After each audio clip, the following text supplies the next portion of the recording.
బ్రతికుండగా కలిసి ఉండడం చేతకాక దెబ్బలాడుకుని చచ్చిపోయిన తర్వాత ఏడవద్దు. రామాయణ సారాంశం. దాని వలన ఉపయోగం ఉండదు. ప్రవచనం చేసేటప్పుడు అలా బ్రతకద్దని చెప్పడానికి పనికొస్తుంది.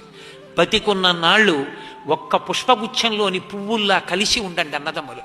అందుకే రాముడు అంటాడు యుద్ధకాండలో, ఒక చోట లక్ష్మణుడు పడిపోతే, దేశే దేశే కలత్రాణి దేశే దేశే చ బాంధవా తంతు దేశం నపశ్యామి ఎత్ర భ్రాత సహోదర అంటాడు. ఎక్కడికి వెళ్ళినా పిల్లనిస్తారు, ఎక్కడికి వెళ్ళినా బంధువులు స్నేహితులు దొరుకుతారు. తోడ పుట్టినవాడు, ఒక తల్లి తండ్రి కడుపున ఈ శరీరంతో పాటే కలిసి పుట్టిన వాళ్ళు ఇక రారు. వాళ్ళు ఈ జన్మకి వాళ్ళు ఒక్కళ్ళే. వాళ్లే నా తమ్ముడు అని పరిచయం చేస్తే వాడే, మా అక్క అంటే అదే, మా చెల్లి అంటే అదే. నాతో కలిసి పుట్టిన వాళ్ళు వాళ్ళే.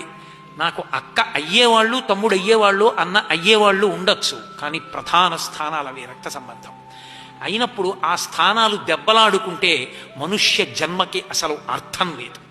కనీసం అన్నదమ్ములుగా పుట్టిన వాళ్ళు కలిసి ఉండకపోతే, అభిప్రాయ భేదాలుంటే ఎక్కడో మీ ఇద్దరికి ఇష్టమైన ఒక్కటి చేయి చాలు.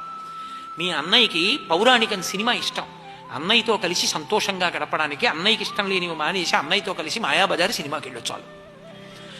అన్నయ్యతో కలిసి అన్నదమ్ములుగా పుట్టినందుకు దెబ్బలాడుకోకుండా ఉండడానికి కావలసినంత సంస్కార బలం లేకపోతే, అన్నయ్య మాట అంటే పడలేకపోతే, కనీసం మీ ఇద్దరికీ ఏది మాట్లాడుకుంటే దెబ్బలాట రాదో అది మాట్లాడుకుని బతికేయండి తప్ప దెబ్బలాడుకుని మాటలు లేకుండా మాత్రం బతక్కండి. అలా బతికితే ఎంతమందికి చులకను. ఓ పెళ్ళి అవుతుంది, ఓ పేరంటం అవుతుంది, ఏమిటో ఆయన అంత గొప్పవాడు అంటారు కానీ వాళ్ళ తమ్ముడే రాడు, వాళ్ళ అక్కే రాదు, వాళ్ళ చెల్లే రాదు. ఎంతటి కీర్తివంతుడే ఏం ప్రయోజనం? అన్నదమ్ములు దెబ్బలాడుకోకూడదు, అక్క చెల్లెళ్ళు దెబ్బలాడుకోకూడదు. చక్కగా అక్క చెల్లెళ్ళు వస్తే ప్రేమగా చూసి పసుపు కుంకాలు పెట్టి పంపించిన ఇల్లు, అన్నదమ్ములు కూర్చుని మాట్లాడుకుని సంతోషంగా నవ్వుకుంటూ ప్రవర్తించిన ఇల్లు అసలు మనుష్యులన్నబడేటటువంటి వాళ్ళు ఉన్న ఇల్లు. అన్నదమ్ములే దెబ్బలాడుకుంటే ఆ కన్నవాళ్ళు ఏడుస్తారు ఏ లోకంలో ఉన్నా.